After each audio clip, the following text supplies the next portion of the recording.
Hello guys! Welcome po sa Encourage 888. Ang reading na ito ay para sa entertainment at personal na reflection lamang. So gamitin lamang yung mga mensaheng tutugma sa iyong situation. So spiritual reading tayo ngayon. So tingnan natin kung kamustahin natin yung energy mo. Okay?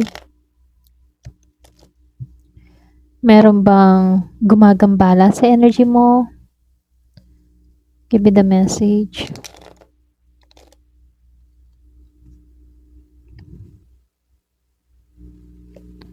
Give me the message. Meron bang gumagambala sa energy mo?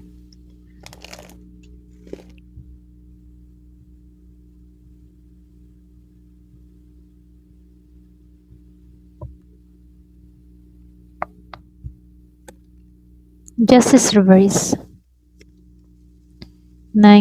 King of Fire.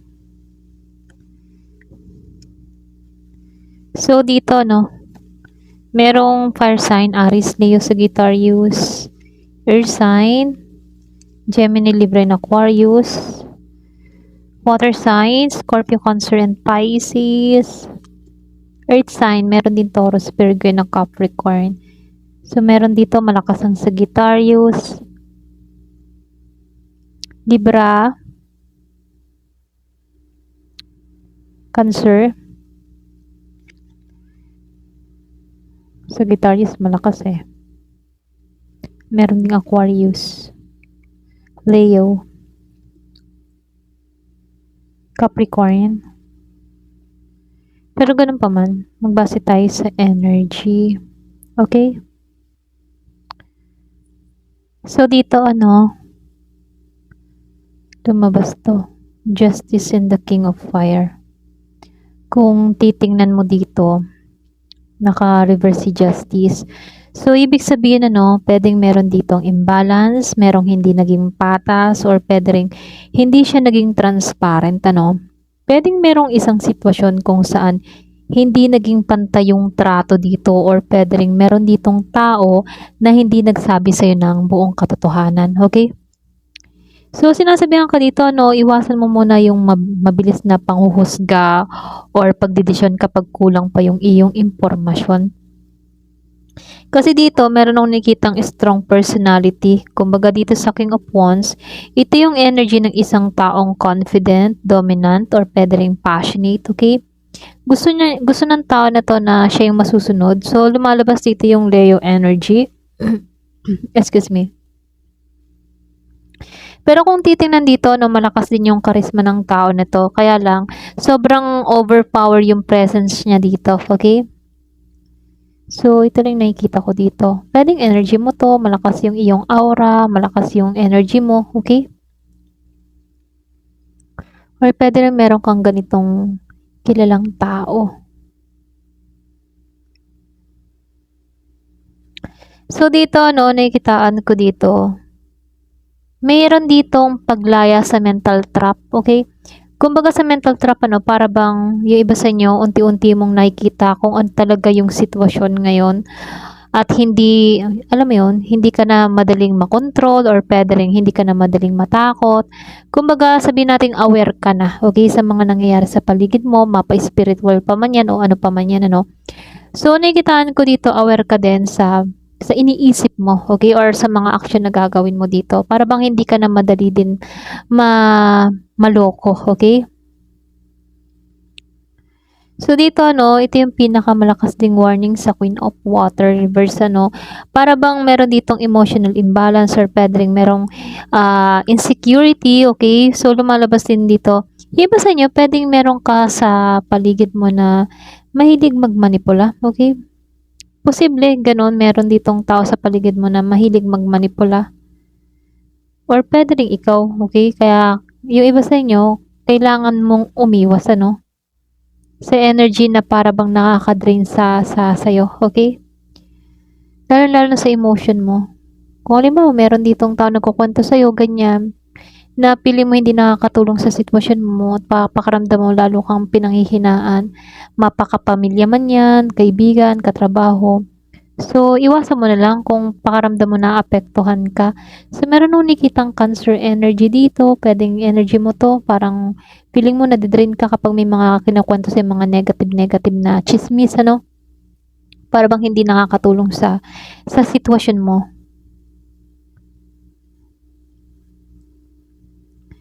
So, dito ano, lumalabas yung iba sa'yo hindi ka stable ngayon. Yung iba ha, kumbaga dito, huwag ka din agad magtiwala agad yung iba sa inyo. Puwedeng meron ditong magandang offer sa una, eh. Pero dito kulang yung foundation, puwedeng merong i-alok sa'yo, merong mag-offer sa'yo or meron ditong, um, magsabi sa'yo, okey, puwedeng pagkakakitaan or kung ano pa man 'yan. So, lumalabas dito na parang mahina ba yung pundasyon, okey? Puwedeng merong i-alok na trabaho na akala mo okey siya pero hindi naman dito okey, okey? Dito sa Ace of Earth reverse. Excuse me. Kumbaga sinasabihan ka dito 'no, mag-ingat ka din sa mga promises na walang malinaw na aksyon. So, advice lang dito 'no, hanapan mo ng balance dito, huwag kang mag-react agad. Huwag ka din pumasok sa mga drama or puwede ring huwag kang pumasok sa mga taong nagpo-provoke sa'yo. Mas maganda kasi yung kalmado ka, control ka or puwede rin na maayos yung response mo, okey? Kumbaga meron lang mga konting warning, babala, ganyan.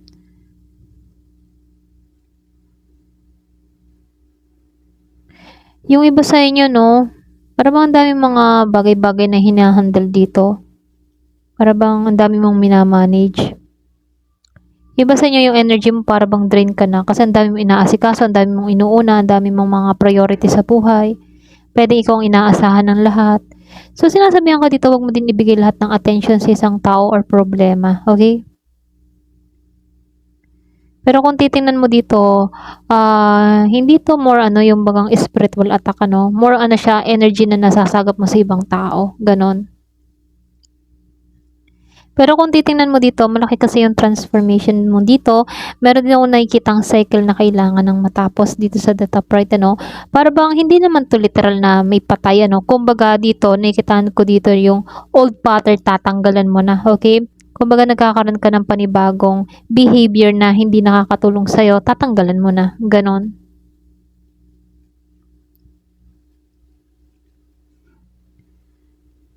Kumbaga dito 'no, yung iba sa inyo merong completion na mangyayari dito or puwede ring may matatapos na, okey, puwedeng meron ka ng tatanggalan, aalisan. So, may possibility dito na kapag pinili mong umalis sa mga unhealthy dynamic dito, mas magiging complete yung peaceful situation mo, okey? Puwedeng yung iba sa inyo marami kang, nakapaligid na puwedeng mga toxic na tao, hindi nakakatulong sa sitwasyon mo, may mga manipula pa, okey? So, mas mainam na kahit may mga kuwentong negatibo, huwag mo na lang pansinin nun, labas na lang sa kabilang tenga. Pero nakikitaan ko lang din dito sa'yo 'no, para bang ikaw, yung bang tipo na merong recovery na mangyayari sa'yo, okey? Kumbaga puwedeng meron ka ditong, maaalisan na meron ditong magiging okey na sa sitwasyon. So, nakikitaan ko dito na meron kang malalampasan dito, okey? Kumbaga huwag nang balikan yung mga bagay na matagal mo ng, sinubukang pagalingin ano or sinubukan mo ng, alisan. Kumbaga huwag ka ng babalik doon. So, dito lumalabas din dito nawalan ka ng pag-asa dun, eh, okey? Pero ganun pa man, minumungkahi lang dito na kahit may mga problema kang pinagdaanan dito 'no, unti-unti mo 'tong naaalisan, okey? Yung iba sa inyo unti-unting nakabangon nakabangon ka, yung bang tipong hindi mo akalain na, maaalisan mo ito sa the Starryverse ano. Para bang nakaramdam ka talaga ng matinding pain, pasakit or puwede ring nagkaroon ka ng matinding emotion na hindi balanse, okey? Pero gano'n pa man lumalabas dito na unti-unti ka ng nakakaraos dito, unti-unti ka ng, umaayos yung sitwasyon mo dito, okey? Para bang meron kang natutunan, okey?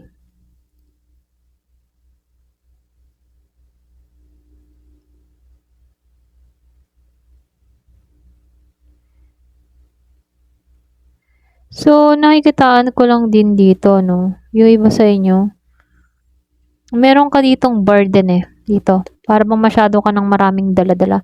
Marami ka ng bigat alalahanin. Sa Sagittarius energy yung iba sa inyo.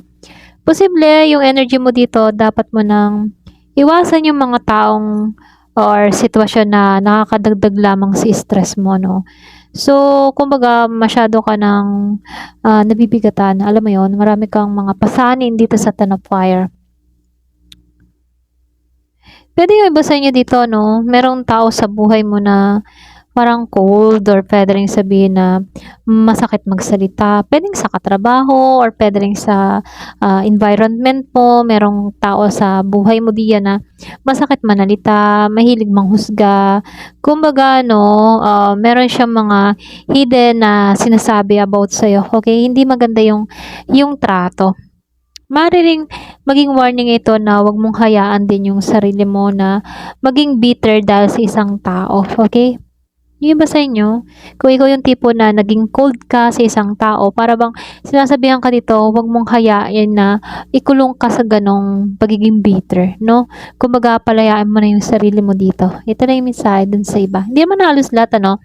Kumbaga, mangilan-ngilan sa inyo.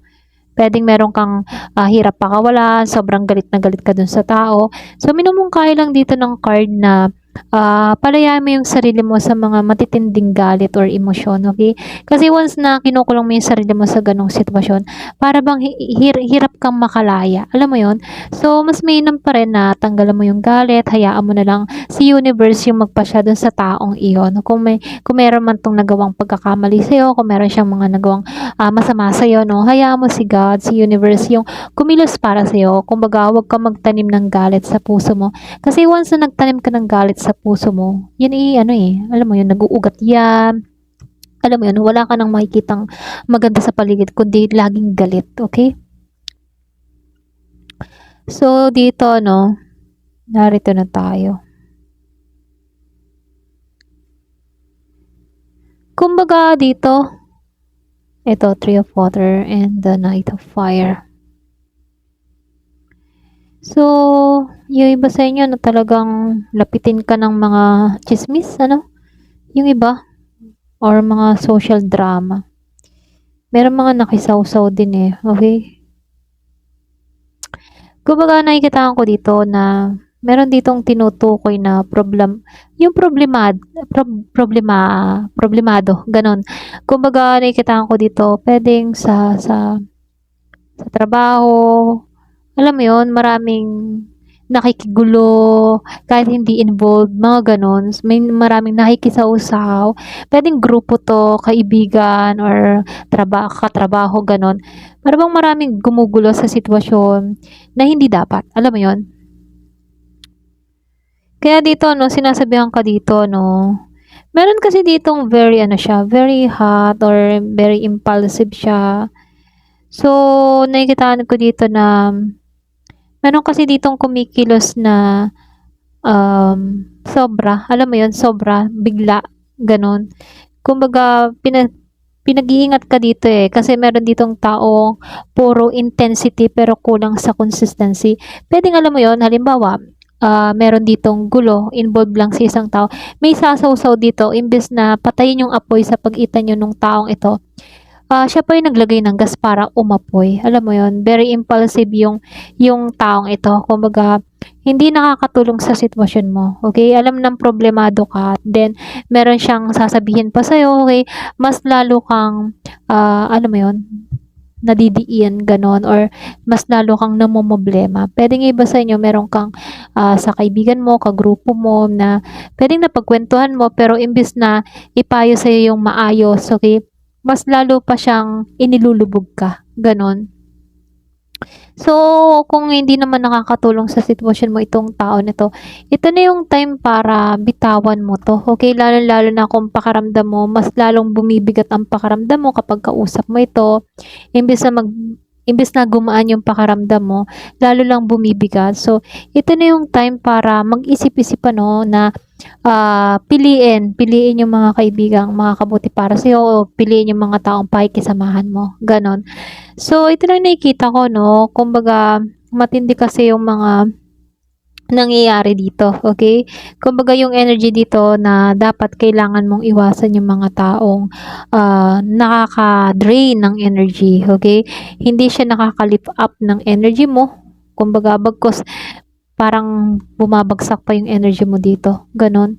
Puwedeng iba sa inyo sobra ka ng pagod, sobra ka ng nahihirapan sa sitwasyon mo, okay? Para bang wala kang, mapaghingahan, gano'n. So, sinasabihan ko lang dito 'no, magtiwala ka na lang sa process, okay? At magdasal kung meron kang mga bigat na dinadala, ayun.